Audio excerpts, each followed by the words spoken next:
because the Brits usually, because they want to get a bit of poundage out of us to have a little flutter, they very often favour their own a little bit. But this is how fancied he was. Bute was 1-2. Carl was 7-4. That shows you that on paper this is a defying the odds fight. And the thing that we've got is we probably all struggle to have a conversation about Carl Froch defying the odds, just because we always, the ones that know that he's going to dig down, he's going to bite down on the gum shield, he's going to find that one bomb that's going to stun somebody, and that he's going to jump all over him. But the bottom line is he was in thick in this fight. Very, very, very thick. He has a remarkable self-belief in his punching ability. Forever the underdog, as you said. He's always had to fight, whether it's for titles, whether it's to get big fights. You know, I remember him under Mick Hennessy, not getting some of the fights that he had wanted, and then, you know, Eddie comes along and opens the floodgates. But it's that kill switch that he's got that people don't take into account. And coming off a unanimous decision loss, for me, was not going to mentally bring down the empire that is Carl Froch's, you know, mentality going into this Lucian Bute fight on home ground in front of a packed arena. It beggars belief now that we can even be talking about Carl Froch as an underdog at home.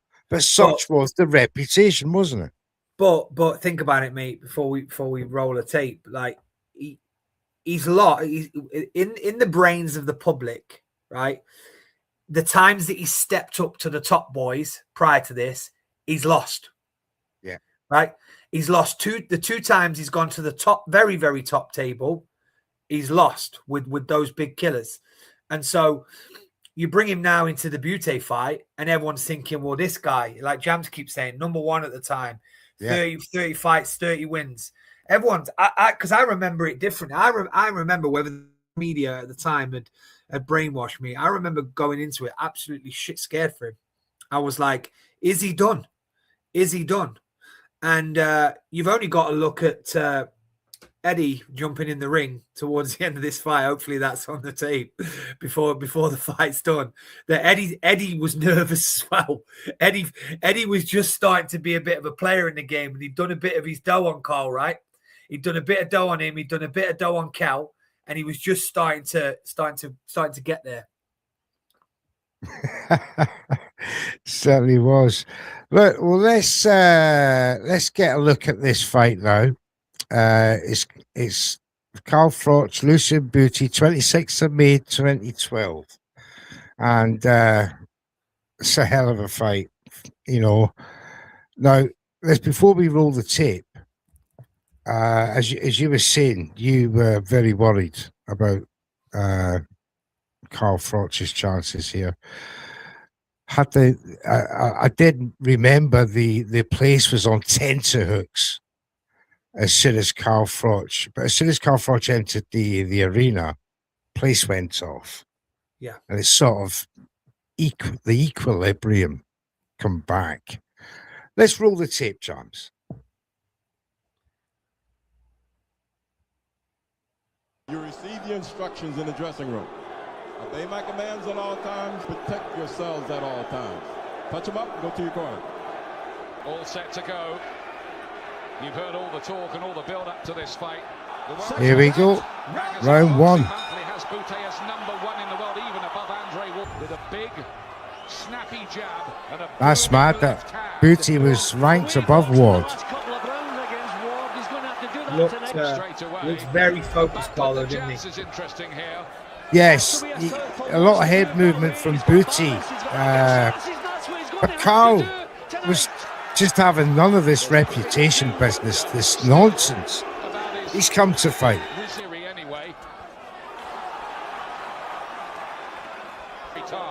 And I think that southpaw style sort of suited Carl. Yeah. It's like they always say, though, isn't it, mate? He got wet a few times, didn't he? He got counted a few times. He did. That first round in particular, there was 2 or 3 occasions he got counted. Ladies and gentlemen, if you're watching first time, go back and watch the full fight. This is obviously just the highlights. But I give Froch the first 2 rounds based on just sheer output. Yeah, 100%. I mean, the combinations were outstanding. A lot of good accuracy. My fellow countryman there getting excited. I didn't think Bute was hurt at that point because he was still quite good movement. Yeah, he's not fully stunned at this part. No. Here we go, round 3. This is a big round for me. Nice use of that jab. Oh, here we go. He's hurting here. He really hurts. Oh, some beautiful punches there in round 3. He's holding on. And he knows he's hurting him there, Carl.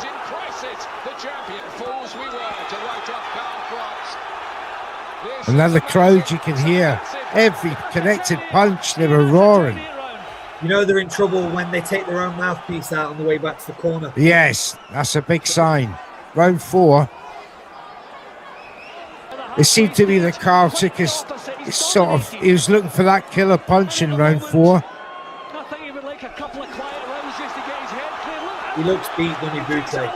He does look beat, but it was the last sort of 30 seconds of the rounds, the previous round and this round, that he was turning it on. He sort of ran out of time. I see the bell went there when he was in the middle of a flurry. But the speed of Froch is frightening in this fight. Here we go, round 5. The combinations, the accuracy. Here we go. Oh, it's a beautiful knockout. He hangs in the ring. He thinks it's all over. The commentators think, oh, wait a minute, Eddie, what are you doing? And then it's over. He'd done it. Not once, not twice, but 3 times. A lady champ. I'm only joking. 3 times the champ. That's how defied the odds. 3 times. 3 times. Absolutely. Ridiculous notion to think of that these days, that Carl Froch defied the odds 3 times to win the belt. Absolutely brilliant. Absolutely, it was brilliant. I can only imagine the people there. My goodness, you know, the hackles and the heebie-jeebies would have been going all over them. You know, a great performance. What a performance! Think about it, mate. The 100% when we've been doing this Defying the Odds series, when they do defy the odds, if it's on home soil, the way that the crowd, because of the tension in the crowd, the way that the atmosphere, like when we did Bruno, the atmosphere, do you know what I mean? Like it's just when we did Hatton, the atmosphere is because electric. They're getting a sense that they've just watched something special. And what we watched there was something special. To beat a fighter that had 30 fights, 30 wins, 24 knockouts, and was arguably considered number 1 at the time, to beat them in 5 rounds in the manner that he did was absolutely outstanding. And for one of the big reasons, you look at his career, he'd have a fight with anybody. He'll have a fight with somebody else that we're probably going to talk about in a minute if you want to talk about it. But he will have a fight with absolutely anybody. But he's proven time and time again why he's a British boxing legend and why he's a boxing Hall of Famer. Absolutely, well, very well put.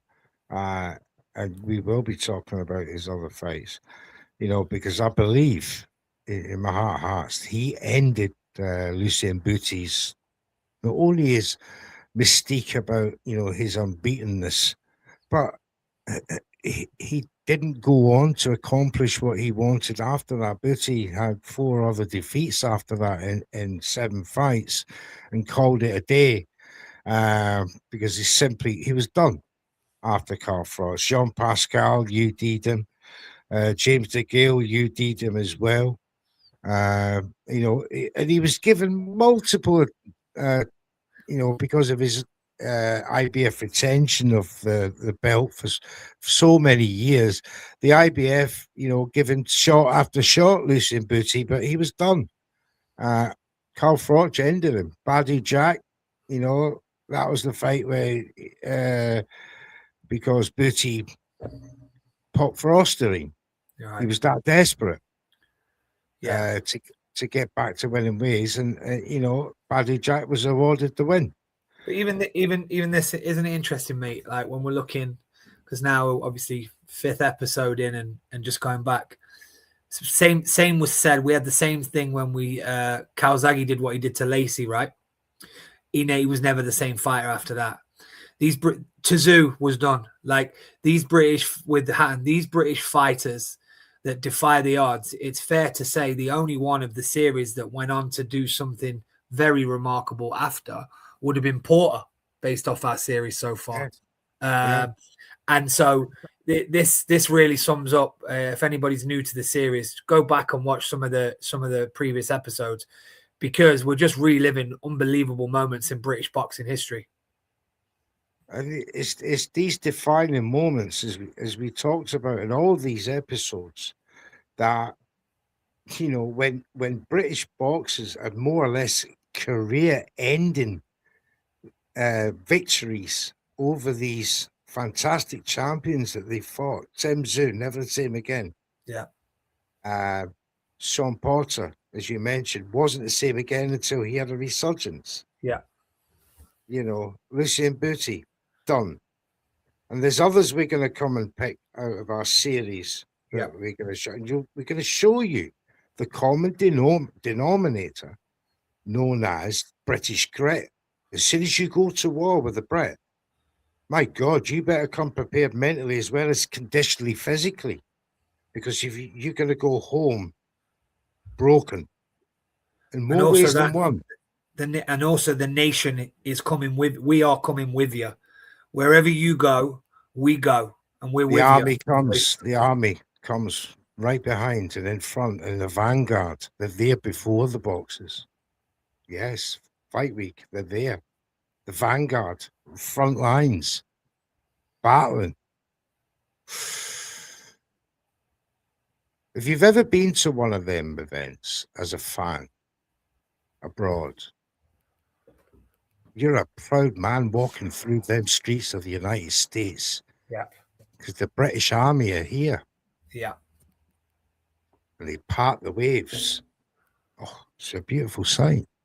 And it's a spine-tingling moment. Now, while we're on the subject of Carl Froch,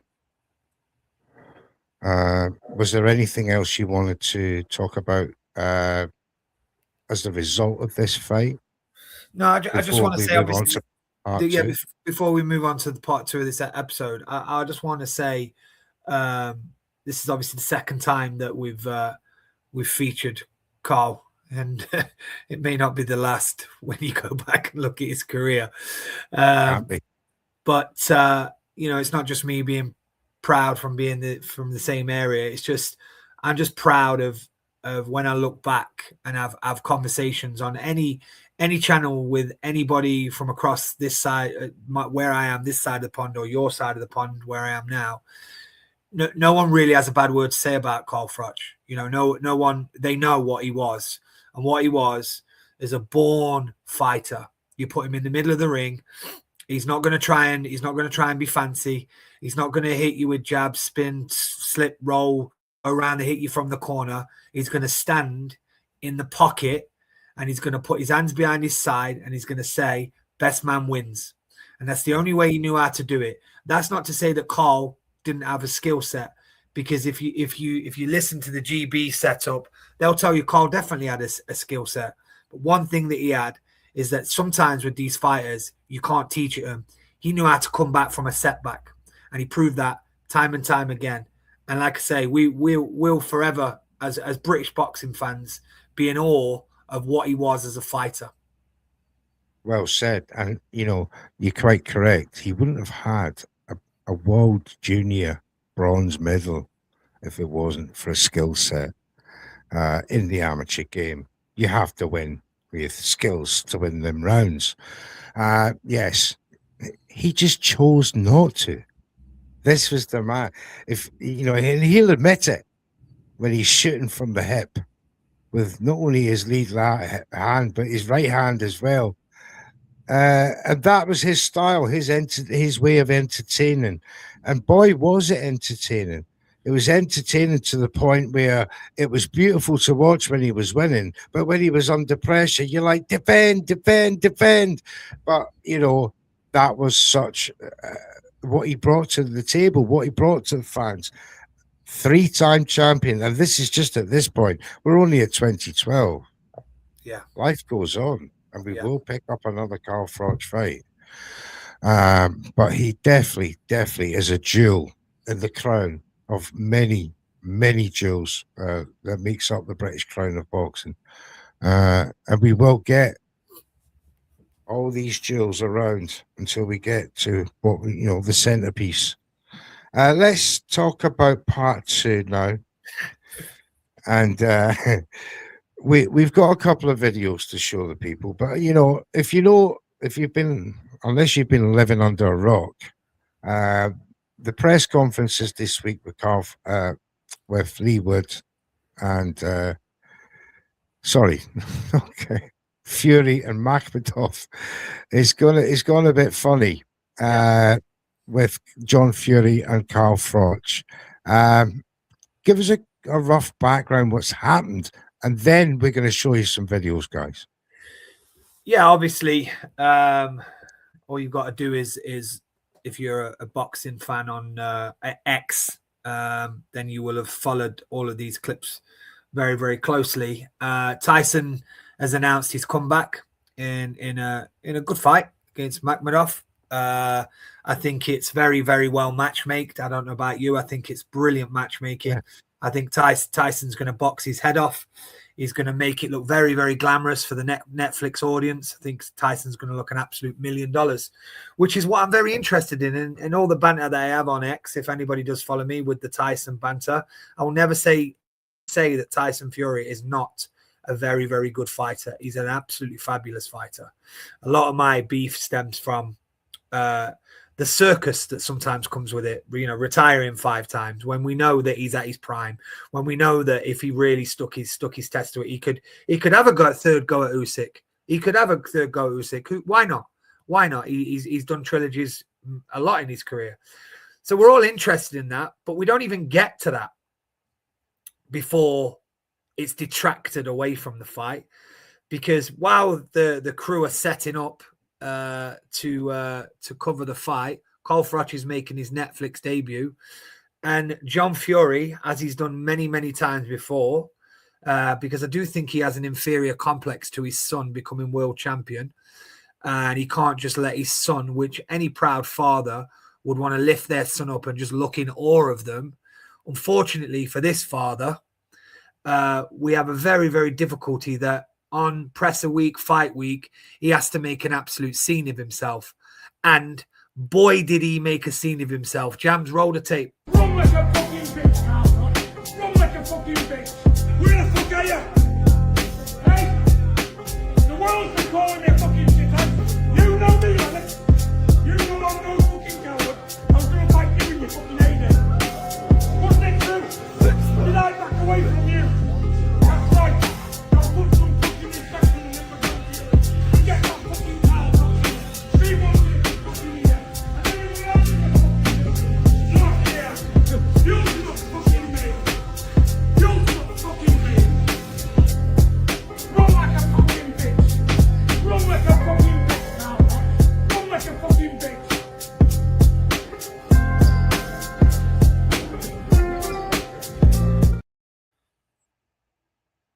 That's quite the outburst. It was in tune to the music. I almost thought it was a track then. Run like a. Anyway, Maybe Jams can mix a tape, and that can be a thing. Jams, maybe you can, with your producer skills, we can. Yeah, make a meme, Jams. Make a meme out of that. We can have a song. We can have a number one. What set that off? I don't understand where he went from 0 to 100 mile an hour. It's got no class. Look, I mean, I've got. You'll have to shut me up if I say too much. Jams, cut me off. Shut me up. Because I've got the ump. I've got the ump because he's got no. Yeah, class. speak, man. He's got no class. Because let me tell you why. I didn't mind it when he was doing it with his son that can't fight, Tommy. When he was doing it at the Misfits, when he's headbutting walls and he's doing all that. But when you're doing it in the real professional game, the actual game, right? And he's headbutting U6 teams. He didn't pick on one of the big ones, by the way. He picked on the smallest one. And then when he's walking round to Steve Bunce is wild. He's almost like the Robbie Savage of boxing punditry. But he's a great man. When anybody says anything about him, he walks up to Steve Bunce and tells him he's going to headbutt him and bite his nose off. I mean, what are we talking about here? I'll be honest. I want him cancelled, not cancelled doing the cancelling culture. I don't think he should be allowed at press conferences if he can't behave himself. Now, at the end of the day, fighters are getting in the ring. If they get the ump because they're starving themselves, they're making weight, or there's been some things said in the press and you're standing there looking at a man, if they start pushing and pulling and slapping and grabbing, you can understand it a little bit, right? Because they're about to go to war. For a 60-year-old man that could potentially have an heart attack with the way he's carrying on, to talk about a Hall of Fame fighter in that way, just because he's giving his opinion on him, that's not a real man. That's not a real man. That's done for cameras. And you know what it's got out of it? It's got no promotion out of it for Tyson. I'm hearing Tyson Fury's got the ump about it, actually. What it has done is it's catapulted John Fury on the circus scene. So John will actually make some money out of this now. Whether they decide to have a fight, which has been talked about, John Fury has made money for himself with this misfits world. But in terms of when we talk about real fight, I mean, imagine if Fury and Joshua ever get it on. Imagine that scene he's going to create. It'll just be outrageous. Do you think that John Fury understands social media? I think he does. I think because of Tommy and how Tommy's launched a career. Because Tyson left him for a little bit, didn't he? And all he had was Tommy. And then he's seeing that Tommy's become this YouTube star. And so he's not stupid in that sense. At the end of the day, one thing I will say about John Fury is a hustler. He's hustled through his life, right? And he's seen a little bit of a way to make a bit of a pound note. You know, he plays. I switched off after one episode. The moment I saw him living in that caravan on Netflix, I went, F off. I won't swear. F off. I'm not watching it anymore. He don't live in that caravan. It's all for Netflix. He lives in a lovely little house that Tyson's bought him, right? You know, but what he's doing is he's playing on the scene of a gypsy fighting man. I don't know the stories. Maybe he is a gypsy fighting man. He says he's never been beat on the street. I don't know. You know, other people around those scenes. And if they have, whatever, fair play to him. I'm not saying that he can't protect his family and he's not a proud man. But a real proud man would not carry on like that. You know what they would do? They would walk up calmly to that booth and look up at Carl and say, Carl, you got 5 minutes after you finish speaking. I'd love to have a chat with you outside. In the bathroom. That cold stare. Carl, you got 5 minutes after you've done talking. Yeah. But instead, what we had to play, and it's like Simon Jordan says, we're all kicking off about it, but at the same time, we're all giving it loads of airtime because it is very, very, very car crash TV for boxing. But here's another point I'll say to you, mate, and I did say I have a bit of a rant here, so shut me down if you want. Have we opened ourselves up now because of this world of Jake Paul? Have we opened ourselves up to the car crash world? Are we now part of it? And we are is the answer, really, isn't it? We're all part of it. Welcome to the Matrix. Yeah. Because, you know, whether you take the red pill or the blue pill, you know, if you take that red pill, you just drawn into it. And these took the red pill. John, for me, understands social media Oh yeah. because I seen a video of just before that where he's on the balcony with a couple of people, It's and calm there, isn't it? he's calm, and it seemed to me that he was picking his moment to manipulate a situation. There's one thing I understand about John Fury. He has done this sort of thing at every Tyson Fury or Tommy Fury fight. Yeah. He has caused mayhem and made it about him. He Whether didn't do, it's it with Dylan, he didn't do it with Dylan White's camp. You know why that is, don't you? Because Dylan White's camp's a bit naughty behind the scenes. So Yes. he didn't do it then, mate. He chooses when to do it. He chooses when to do it. And because he knows with the personnel that are around at that point. So for me, he had done that for a social media thing. I mean, look, John Fury brings views, unfortunately. He does. He's brought views to Red Corner Boxing. We've done we've done a shot, and it's 450K. Yeah, it's ridiculous, you know, such as, you know, the eyes on the guy at the minute, and we've identified that any Tyson Fury event always starts off with a precursor of John Fury. And you know, you remember last time when he's headbutted one of Usyk's people and ended up with the cut forehead. I remember a time when he's ripped his shirt off in Riyadh. He's done these things. Tried to get a Jake Paul. The one thing I said before Jan wants us to roll his response. But one thing I'll say is, I said it today. David Hayes a pundit, right? And David Hayes been around these things a long time. And David Hayes had his say about that family. Has he ever gone spitting and snarling at him? And the answer is no. And the thing is, you could maybe accept it if that's what he was as a person, just an absolute animal that'll have it with anybody. But he chooses when to have it. He's walking around there, and we've all seen the clips. Nobody of real note that if he snarled. No, but think about it. If he snarled at somebody the wrong way, there was a real note. He didn't. It was all. It was all people in the press game, which fine. I'm sure there's plenty of people that can handle themselves in the press game, but they're there for views. They're just following around with a camera. Buncey's there, nice and quiet. He snarled at Buncey. He's had a go at Lennox, but basically to get Lennox to give him a big up. It's just, this man come out and apologize now, which I'm not accepting. I said to a post on Darren's social media. I said, I hope Buncey's told him to F off, but apparently Buncey said, no problem, let's move on. But the reality is, they've had a pain. Yeah, the end of the day, mate, this won't be the last time, will it?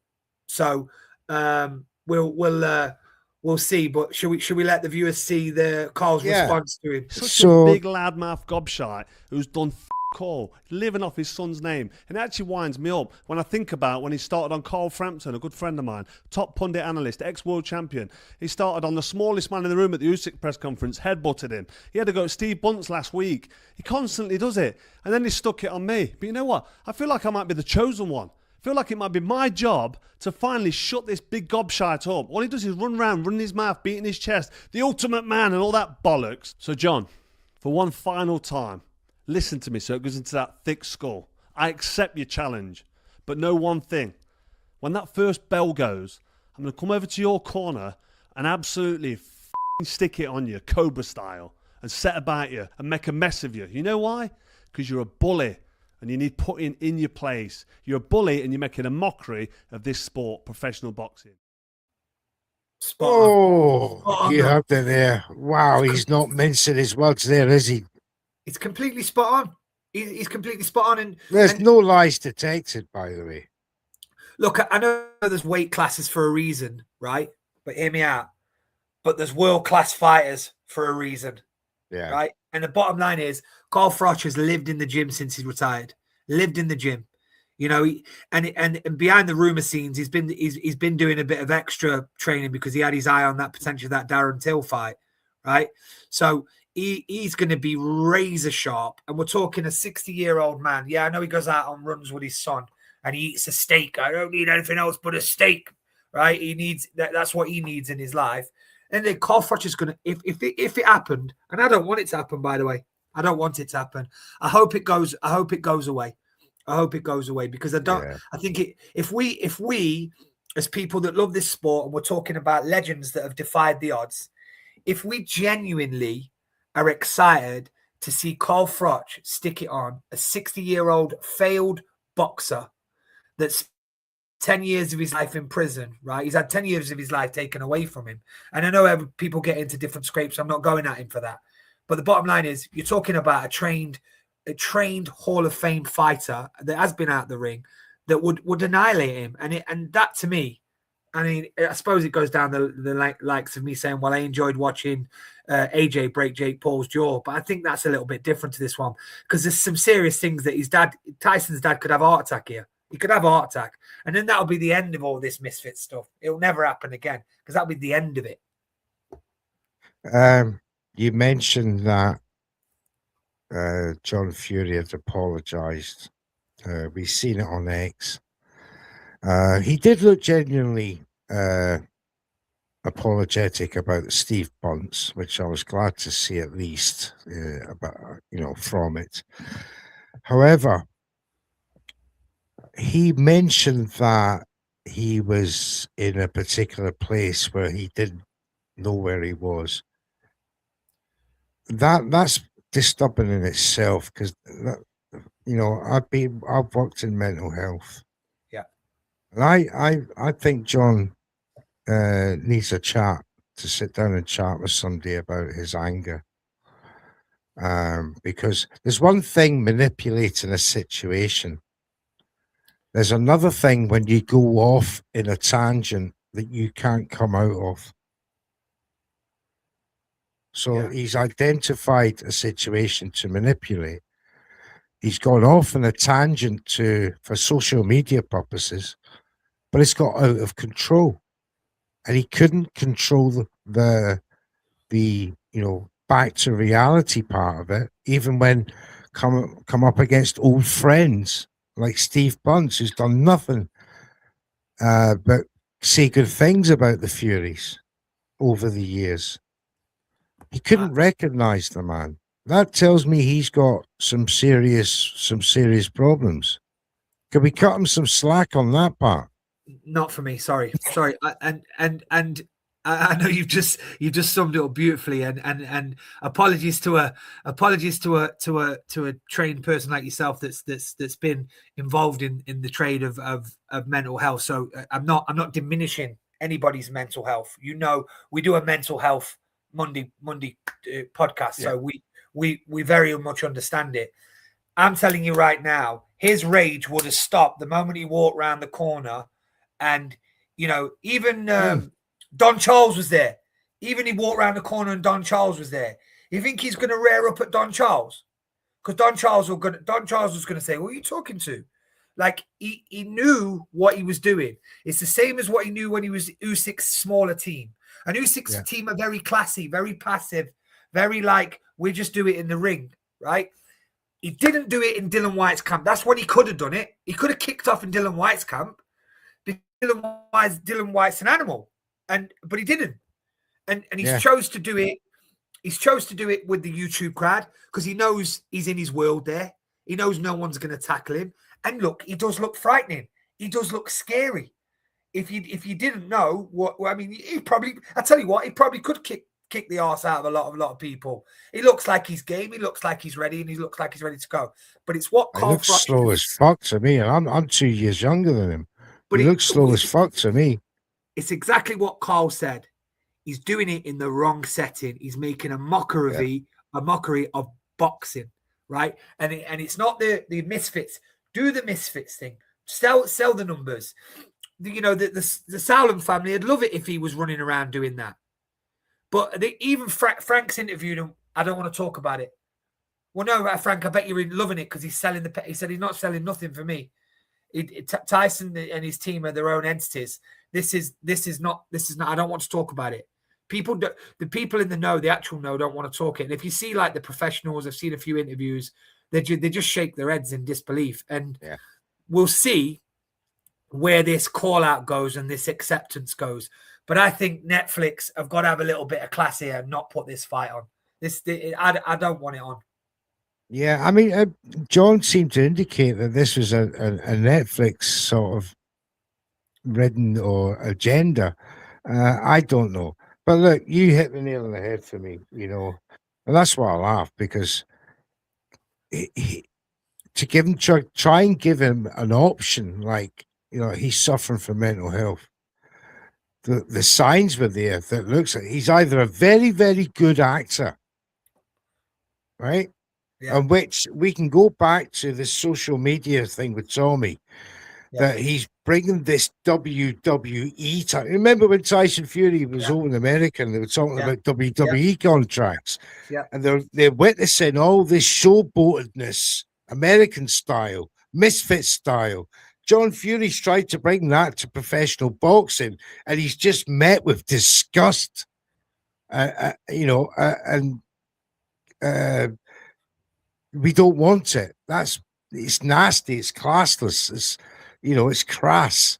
Yeah. It really is what he brings to the audience. This is not the similar audience to, you know, WWE. You don't have fans coming out of fans in the like, you know, Hulk style. It doesn't happen like that. The fans come out, they're respectful, you know, want autographs and pictures. But he thinks to bring that drama is going to sell fights. And you're quite right, Queensbury are even embarrassed by him. Frank, Queensbury, Frank's pulled himself away. Said it's not my promotion, it's the ring promotion. Exactly. And I'm exclusive with It's their DAZN. problem. Yeah, so but I don't think Frank could stop him either. And somebody said he'd probably show Frank a little bit more respect and maybe not play up as much because he's gone down, like you said, he's gone down the Netflix route.